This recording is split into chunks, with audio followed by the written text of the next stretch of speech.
Pinocchio is caught by a farmer, who uses him as a watchdog for his chicken coop. Pinocchio, as you may well imagine, began to scream and weep and beg, but all was of no use, for no houses were to be seen, and not a soul passed by on the road.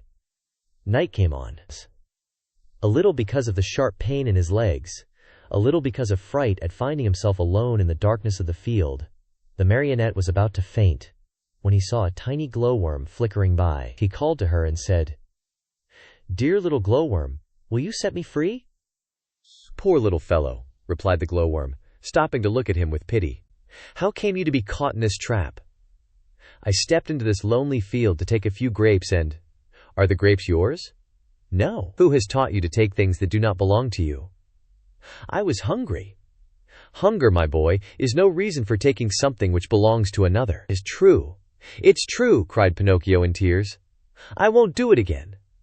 Just then, the conversation was interrupted by approaching footsteps. It was the owner of the field, who was coming on tiptoes to see if, by chance, he had caught the weasels which had been eating his chickens. Great was his surprise when, on holding up his lantern, he saw that, instead of a weasel, he had caught a boy.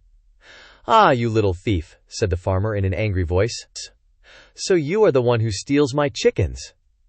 "Not I, no, no," cried Pinocchio, sobbing bitterly. "I came here only to take a very few grapes." "He who steals grapes may very easily steal chickens also." "Take my word for it, I'll give you a lesson that you'll remember for a long while." He opened the trap, grabbed the marionette by the collar, and carried him to the house, as if he were a puppy. When he reached the yard in front of the house, he flung him to the ground, put a foot on his neck, and said to him roughly, "It is late now, and it's time for bed. Tomorrow, we'll settle matters. In the meantime, since my watchdog died today, you may take his place and guard my henhouse."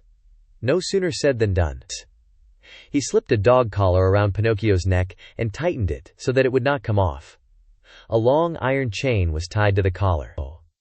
The other end of the chain was nailed to the wall. "If tonight it should happen to rain," said the farmer, "you can sleep in that little doghouse nearby, where you will find plenty of straw for a soft bed. It has been Melampo's bed for 3 years, and it will be good enough for you. And if, by any chance, any thieves should come, be sure to bark." After this last warning, the farmer went into the house and closed the door and barred it.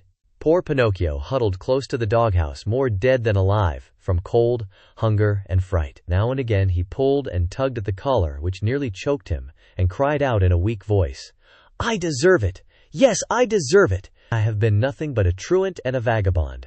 I have never obeyed anyone, and I have always done as I pleased. If I were only like so many others, and had studied and worked and stayed with my poor old father, I should not find myself here now, in this field and in the darkness, taking the place of a farmer's watchdog. Oh, if I could start all over again!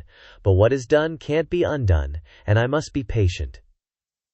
After this little sermon to himself, which came from the very depths of his heart, Pinocchio went into the doghouse and fell asleep.